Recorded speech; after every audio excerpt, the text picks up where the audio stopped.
Parfait, merci. Bonjour. Bonjour. Bonjour à tous. Rebonjour pour le public membre du Club Open Innovation et Impact. Donc c'était ce matin la première rencontre de la nouvelle saison, la 4e saison, avec d'un club d'une douzaine de membres issus d'entreprises ou d'organisations du territoire et qui viennent chercher dans ce club à la fois un apport méthodologique sur des sujets en lien avec l'innovation ouverte et l'impact pour cette nouvelle saison, et puis aussi une forme d'accompagnement à la réflexion sur des problématiques de gestion de ces projets souvent complexes et transverses dans des organisations qui le sont aussi.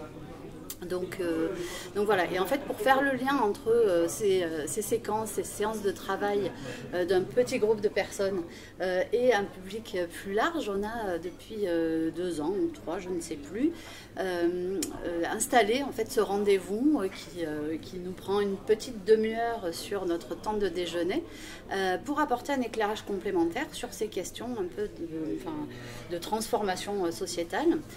Pour cette nouvelle saison, donc on a voulu placer sous la thématique de l'impact, parce que c'est un petit peu notre contexte du quotidien, et parce la finalité et du club et de ce moment-là, c'est aussi de nourrir la réflexion et de nous aider à déplacer notre regard, à quitter un peu nos chaussures et à prendre un petit mètre de décalage. On trouvait intéressant d'aller à la rencontre de chercheurs ou d'enseignants-chercheurs dans les laboratoires de recherche de l'université Clermont-Auvergne. Il y a plein de gens passionnants qui travaillent sur plein de sujets passionnants et ces moments de rencontre nous paraissaient intéressants. Alors voilà, ce qu'on se disait juste avant que ça démarre, c'est que c'est pas toujours facile en fait de passer le message du chercheur vers le grand public béotien. Donc on va s'y essayer avec vous. Donc vous êtes Pierre Mathieu. Et vous êtes directeur, je lis, de l'Institut Lettres, Langues, Sciences Humaines et Sociales à l'Université Clermont-Auvergne. Mais vous êtes aussi responsable de l'axe Alter Management, Potentiel Humain, Innovation au Clermont. Et alors, donc, qui s'appelle Amphi. J'avais fait un petit teasing ce matin. Donc, c'est le développé du sigle. Et vous, vos travaux de recherche se concentrent sur l'innovation pour un management durable. Donc en fait, on va voir, et c'est justement tout cet enjeu de changement de regard et puis de croisement de regard. Est-ce que justement pour vous, vos travaux de recherche, ils sortent habituellement de vos laboratoires, et quand ils le font, c'est comment? Est-ce que vous interagissez avec le monde de l'entreprise? Oui, alors merci beaucoup déjà de votre invitation et je suis ravi d'être avec vous ce matin. Effectivement, vous l'avez dit, c'est difficile, mais c'est passionnant. Ce travail d'interaction, d'échange, de dialogue avec le monde dans lequel on vit, on agit et pour lequel finalement on produit de la connaissance, on forme nos étudiants, on alimente des projets de recherche. Donc pour répondre précisément à votre question, oui, naturellement, au Clermont en général et sur les thématiques qui nous concernent plus précisément au sein de l'Axe, donc Alter Management, Potentiel Humain, Innovation, nous sommes évidemment très fréquemment en lien avec des organisations, des entreprises, mais ça peut être des associations, ça peut être des collectivités locales également, avec lesquelles la plupart du temps nous partageons un bout de chemin autour de questions qu'elles se posent, pour lesquelles elles ont besoin d'éclairage soit conceptuel, soit méthodologique, soit d'apport de connaissances par exemple, et avec lesquelles la plupart du temps nous travaillons dans des contrats de collaboration, de recherche, dans des thèses qui sont financées par des dispositifs CIFRE, par exemple. Et donc, on a des contacts très nombreux et très variés avec à peu près tous les secteurs d'activité. Et ça peut aller, bien sûr, de multinationales et de très grandes entreprises jusqu'à des entreprises beaucoup plus petites. Le seul point d'entrée étant le questionnement, d'une certaine manière, et la rencontre autour d'un certain nombre de questions. On va y revenir tout à l'heure sur justement... souvent, on va dire la difficulté de la communication, c'est en fait de s'assurer qu'on met les mêmes choses derrière les mêmes mots. Et on verra que c'est pas forcément évident. Je regardais finalement quand on dit management, si on regarde le Larousse, c'est l'ensemble des techniques de direction, d'organisation et de gestion de l'entreprise à laquelle on peut ajouter une finalité qui serait d'obtenir une performance satisfaisante. Vous, c'est pas tellement votre approche, hein, cette idée en fait, de technique de gestion. Vous revendiquez d'une approche non mainstream, et c'est pour ça que vous choisissez le terme d'alter management. Mais du coup, est-ce que vous pouvez, oui, justement dans les termes qui peuvent prêter à confusion, votre outil méthodologique, et c'est celui qu'on va essayer de développer un peu, c'est l'enquête. Donc, est-ce que vous pouvez nous expliquer qu'est-ce que vous mettez derrière ces mots-là, et en quoi, en fait, ça peut nous amener aussi à changer notre approche. Je le disais juste aussi avant qu'on lance le live, les personnes qui sont là, elles ne sont pas forcément dans une relation, enfin elles peuvent être managers, mais en fait là, le sujet de l'open innovation et de l'impact, c'est plutôt le management dans le sens de l'engagement de parties prenantes, de partenaires, enfin, etc. Bien sûr. Je vous laisse la parole. Alors, pour revenir sur le terme alter management, effectivement, vous avez repris une définition classique qui entre par la technique, par l'outil, par la procédure. Et quand on dit quand on se positionne comme étant non mainstream, il faut avoir précisément à l'idée le fait qu'on ne travaille pas sur une négation, par exemple, de l'objectif d'efficacité de l'organisation. Le fait d'être non mainstream, c'est pas ça. C'est pas de nier l'intérêt ou l'importance de la performance, de la stratégie, du développement, l'état compétitif dans lequel sont beaucoup d'organisations. Donc on n'est pas dans cette posture-là. En revanche, ce que l'on travaille, c'est une entrée qui serait d'une certaine manière un petit peu décentrée par rapport au processus, par rapport aux outils, par rapport aux techniques. Et ce qui nous intéresse finalement, c'est de placer en premier plan de l'analyse, et ça va correspondre à votre question, d'autres notions autour desquelles on concentre à la fois nos travaux de recherche, nos préoccupations, et puis également on fait évoluer nos activités d'enseignement. Alors vous avez parlé de l'enquête. En amont, il y a une notion qui est très importante et qui est au cœur finalement de notre dispositif, c'est celle de situation, qui consiste à dire finalement ce qui se passe en termes de management dans beaucoup d'organisations, c'est qu'on va trouver des acteurs confrontés à des situations. Donc dans une entrée beaucoup plus pragmatique, par le petit bout de la lorgnette, si vous voulez, on part vraiment de la vie réelle, du terrain, de la situation. Vous pouvez donner un exemple ? Alors, par exemple, une situation, ça va être, je prends l'exemple du télétravail parce que c'est un exemple d'actualité, mais ça peut être la numérisation d'un processus digital, par exemple. Il peut y avoir une multitude de situations. Le fait de monter un dispositif de coopération dans l'innovation. Pourquoi pas d'aller discuter avec d'autres parties prenantes de l'entreprise pour essayer de dépasser un verrou scientifique ou un verrou d'innovation. De co-construire une invention qui aurait vocation à être déposée sous forme de brevet. Donc on peut imaginer une multitude de situations qui sont des situations réelles, dans lesquelles les acteurs sont plongés, et pour lesquelles, a priori, la réponse évidente, la réponse naturelle, la réponse unique n'est pas l'outil, n'est pas l'instrument, n'est pas la recette de cuisine, et pour lesquelles il faut justement construire une attitude, une posture, une réponse à cette situation. Et c'est justement à ce moment-là qu'intervient l'enquête, comme étant un dispositif de résolution d'une situation qu'on qualifie d'indéterminée, qui crée un trouble. On ne sait pas trop ce qu'il convient de faire, on ne sait pas trop ce qui va se passer si on prend une option plutôt qu'une autre, on ne sait pas comment ça va se passer si on commence à discuter avec un partenaire avec lequel on n'avait jamais travaillé, on ne sait pas bien. Et donc cette situation d'incertitude par rapport à ce qui va se passer, et d'imprévisibilité, parce qu'à la limite on pourrait imaginer probabiliser des stratégies ou des scénarios, mais c'est pas ça. C'est qu'on ne sait réellement pas ce qui va se passer, et c'est quasiment improbabilisable. Et donc, du coup, on est dans une situation trouble, indéterminée.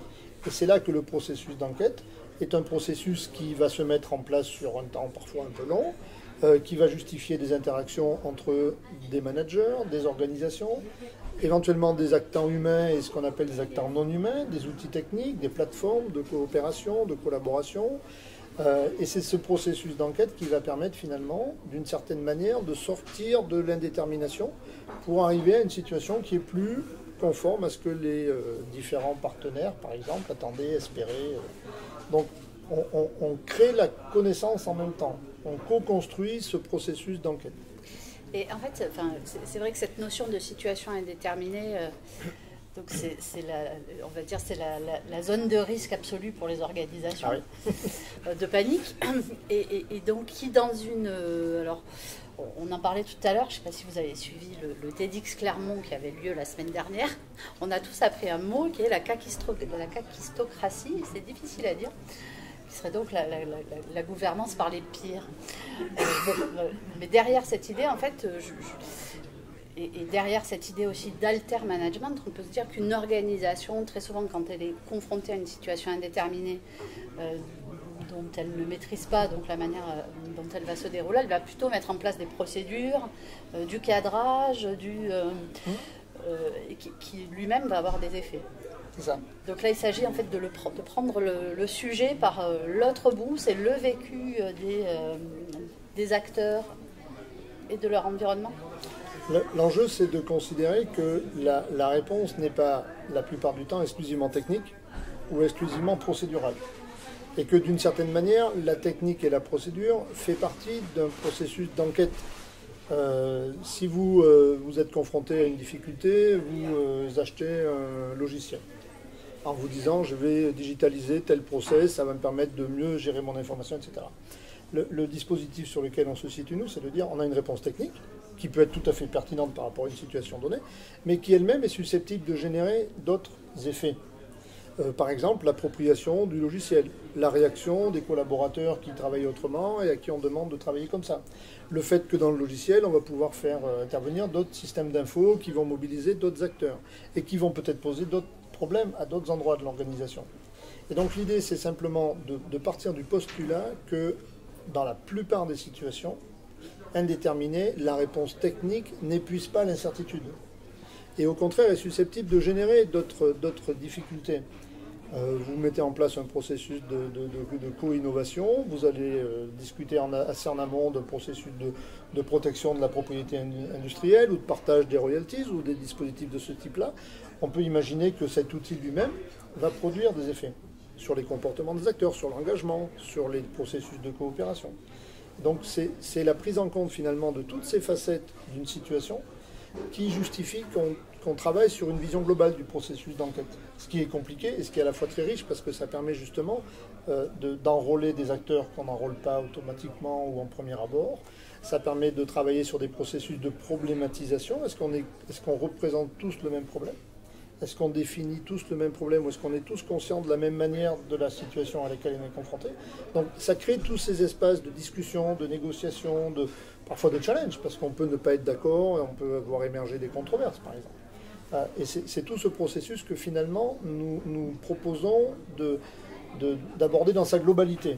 Alors on se complique la vie, bien sûr, parce que forcément on multiplie les angles d'attaque et on multiplie les questions, mais en même temps, de notre point de vue, c'est la seule manière finalement de sortir d'une situation trouble par le haut et avec une vision un peu collective.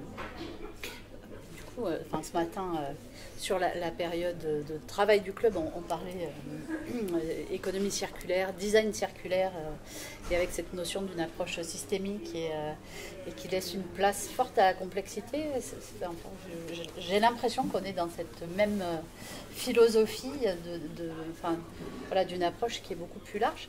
Est-ce que vous pouvez raconter comment ça se passe, ce que vous appelez un travail d'enquête?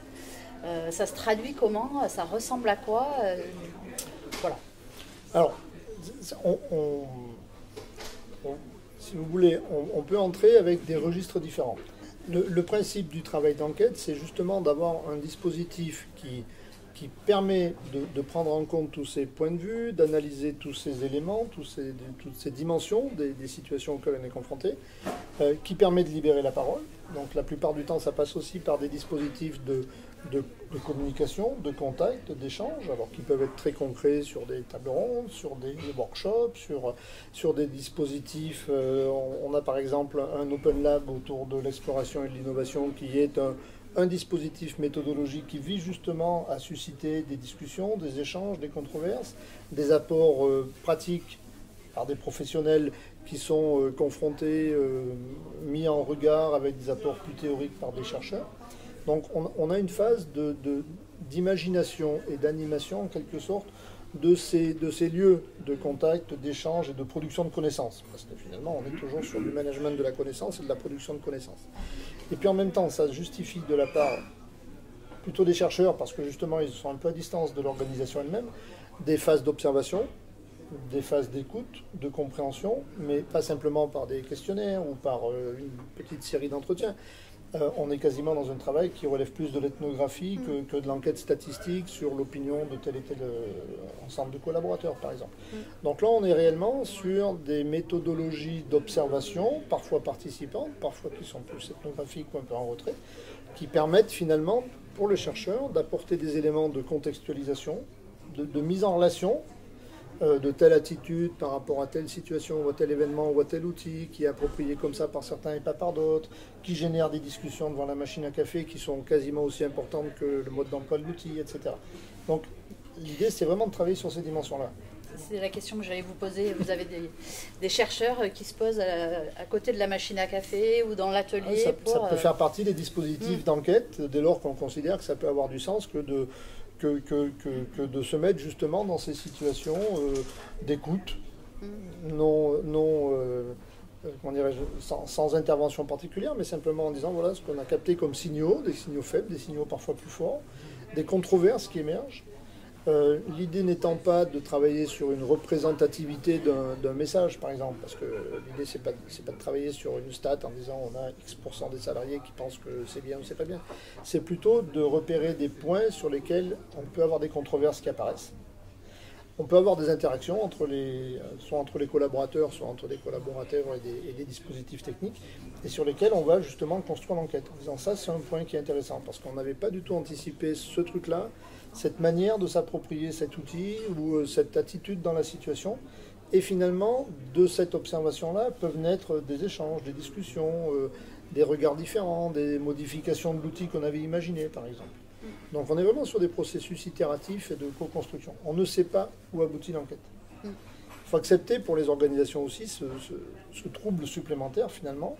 Ils peuvent être plus habitués à on achète une solution, on s'adresse à un expert qui va apporter la solution, c'est son travail, et puis nous ensuite on la mettra en œuvre. Là on est vraiment dans des processus qui sont des processus où a priori on ne sait pas où on peut arriver. Et c'est comme ça justement qu'on arrive à décortiquer des éléments intéressants. Mais c'est un travail de confiance, d'acculturation, c'est souvent des enquêtes qui durent un petit moment, parce qu'il faut justement que ces confiances-là se créent.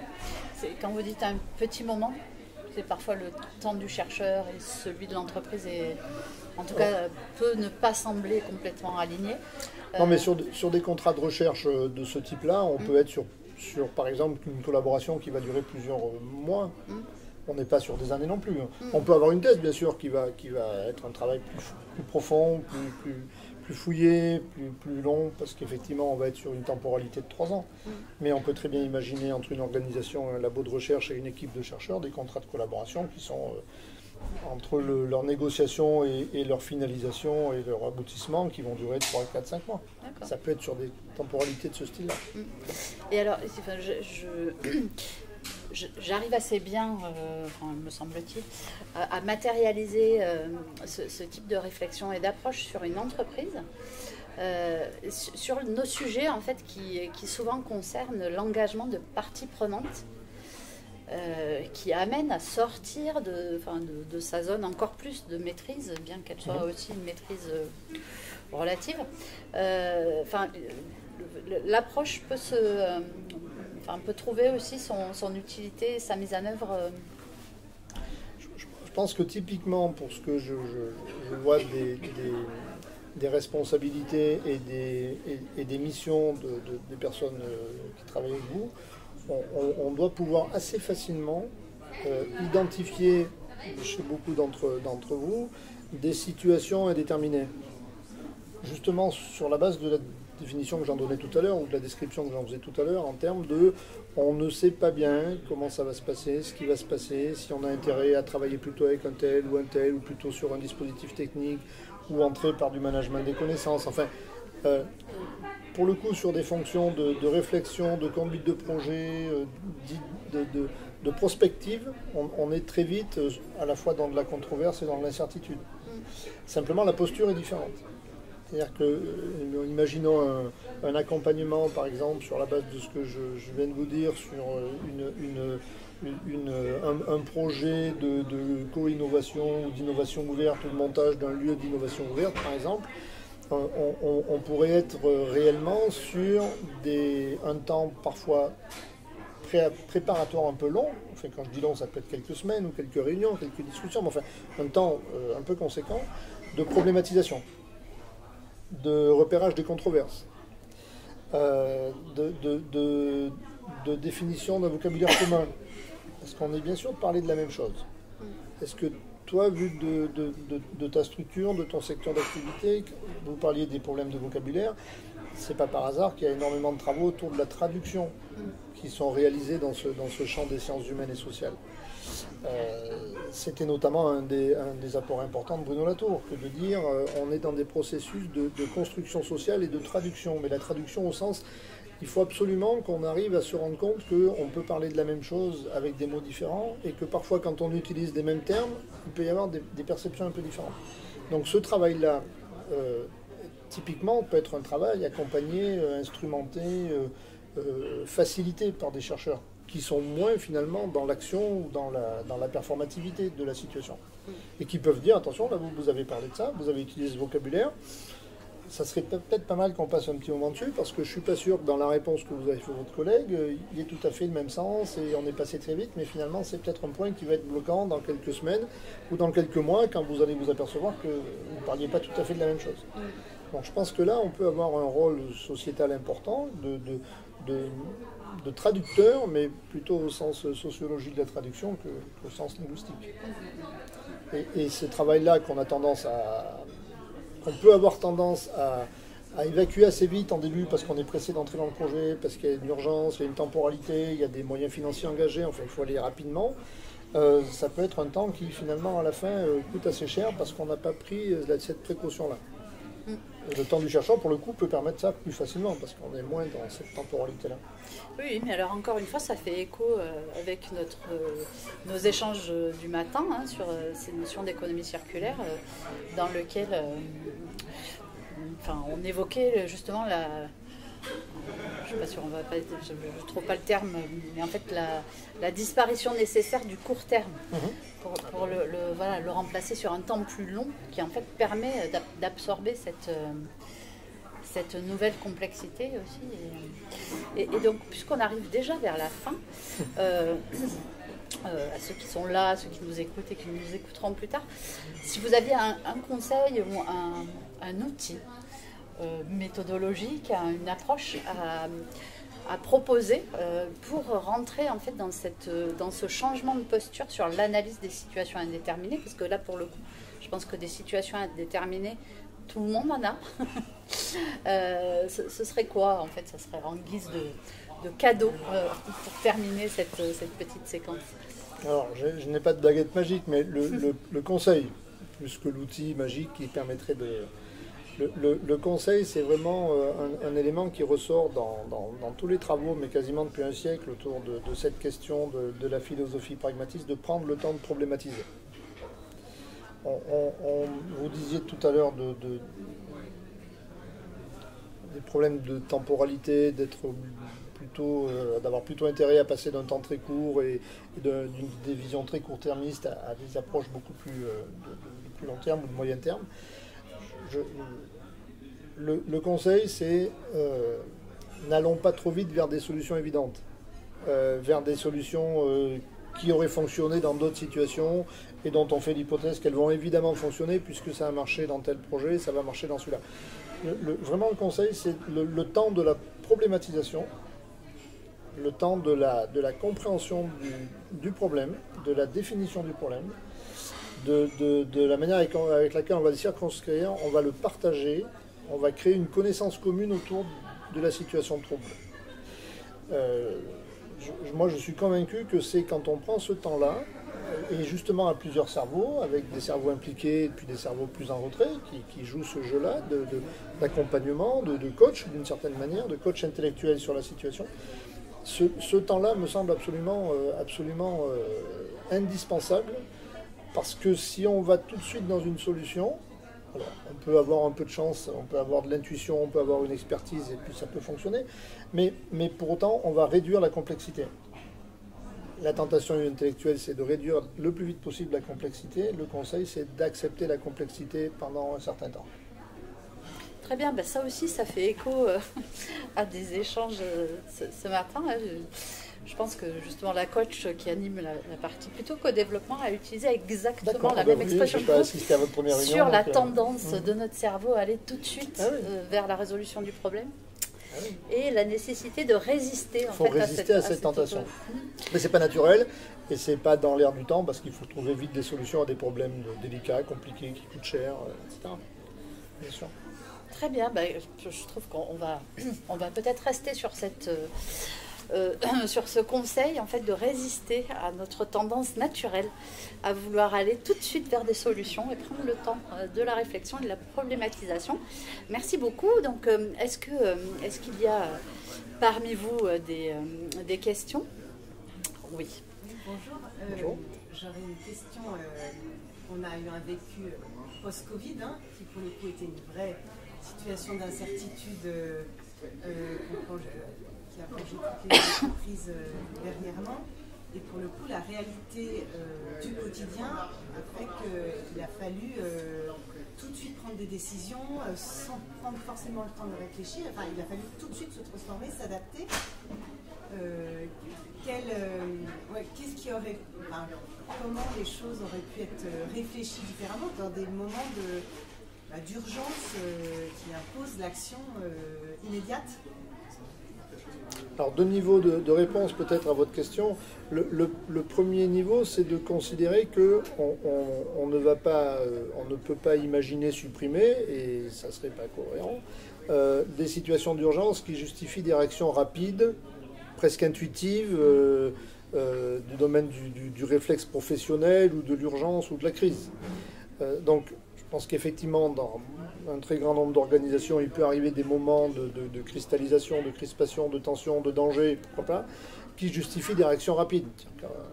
Toutes les situations ne donnent pas lieu ou ne peuvent pas donner lieu. Vous allez pas dire, on va réfléchir pendant 6 mois, puis on vous dira si vous prenez l'ordi à la maison ou pas, quoi. Ça n'a pas de sens.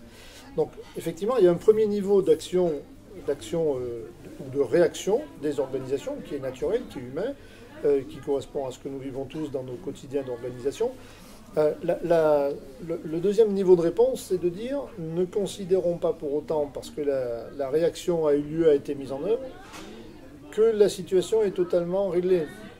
Et je pense qu'on gagnerait aujourd'hui dans beaucoup de nos organisations à prendre, justement maintenant qu'on va sortir un peu de l'urgence, à prendre le temps soit de l'analyse rétrospective, parce que pourquoi pas, on peut aussi avoir un regard assez objectif sur depuis 18 mois, qu'est-ce qui a marché, qu'est-ce qui n'a pas marché, on pensait qu'on prenait ce risque, en fait c'est pas vrai, mais on a supporté d'autres désagréments par exemple. Donc je pense qu'un temps un peu d'analyse rétrospective pourrait être assez utile. Et moi je suis convaincu que dans la perspective d'environnement instable, de futures crises, de futures difficultés, je pense qu'on peut avoir tout à fait intérêt à travailler une problématisation a posteriori, quasiment sans enjeu finalement, mais de créer les conditions de cette analyse à la fois de ce qui s'est passé, de la situation telle qu'elle a été vécue, et puis finalement c'est la suite de l'enquête. Je pense qu'il n'est jamais trop tard pour enquêter et que nous gagnerions tous à enquêter sur ce que nous avons vécu et ce que nous avons pris comme décision et gérer finalement. En termes d'outils de management, on s'est tous débrouillés pour faire des choses au mieux, avec des intuitions, avec des conseils. Et donc, il n'y a pas de discontinuité dans l'histoire. Et je pense, moi, que l'enquête est quasiment jamais terminée. C'est-à-dire que ce qu'on a travaillé en ce moment, c'est de se dire, mais finalement, on a une vision un peu tourbillonnaire où on sort d'une enquête par une autre enquête. Et donc, si on est sur une vision discontinue de l'histoire, effectivement, on a un début, une fin. Si on est sur une vision beaucoup plus continue, on peut très bien imaginer que l'enquête se poursuit. C'est-à-dire que je ne suis pas sûr qu'il y ait un monde d'avant, un monde d'après, mais il y a toujours un monde. Alors, est-ce qu'on est après, est-ce qu'on est dedans, est-ce qu'on est encore au début de l'après ou à la fin du pendant, enfin, peu importe finalement. Mais on est toujours dans l'histoire. Et donc, il n'y a pas beaucoup de raisons de s'économiser des enquêtes dès lors que les choses se posent un peu, ou qu'on y voit un peu plus clair, ou qu'on a un peu plus de temps, ou qu'on est moins dans la situation de crise. sais pas si ça répond à votre interrogation, mais c'est vraiment cette vision de continuité de la situation et de l'enquête, qui est aussi tout à fait consubstantielle à l'idée de l'altermanagement, c'est-à-dire on n'a pas un problème, une solution, on passe à autre chose. On est dans une continuité de vie des organisations, de dynamique humaine, de dynamique technologique, et plus de mon point de vue, plus on accepte l'idée qu'on est en permanence en train d'enquêter sur des situations qui bougent, qui évoluent, qui sont nouvelles, qui se reproduisent, plus on est finalement à l'aise par rapport à ce monde-là. Ce qui est aussi tout l'enjeu en fait, de garder, mais, qui est sans doute très compliqué, mais finalement toujours un regard sur ce qu'on est en train de faire, les effets que ça produit. Est-ce qu'il y a d'autres questions Pas de questions. Peut-être pour terminer, est-ce que vous auriez un petit conseil de lecture? Alors, un conseil de lecture qui est malheureusement d'actualité après le décès de Bruno Latour du week-end dernier, c'est vraiment de lire avec beaucoup de soin et d'attention Réinventer le social, qui est, de mon point de vue, un des ouvrages marquants de tout ce travail-là, alors qui s'inscrit dans une continuité scientifique, philosophique, quasiment qui couvre la totalité du XXe siècle, et qui, de mon point de vue, constitue une somme de regards sur les interactions entre humains, les interactions entre ce qu'on appelle les acteurs humains et les acteurs non humains. On est à l'ère du digital, des réseaux sociaux, des technologies, donc qui sont évidemment au cœur de nos pratiques, de nos vies, de nos modes d'interaction sociale. Et le conseil de lecture, c'est vraiment de se plonger avidement dans Réinventer le social, de Bruno Latour. Eh bien, merci beaucoup. Merci. Merci à vous. Oui, merci.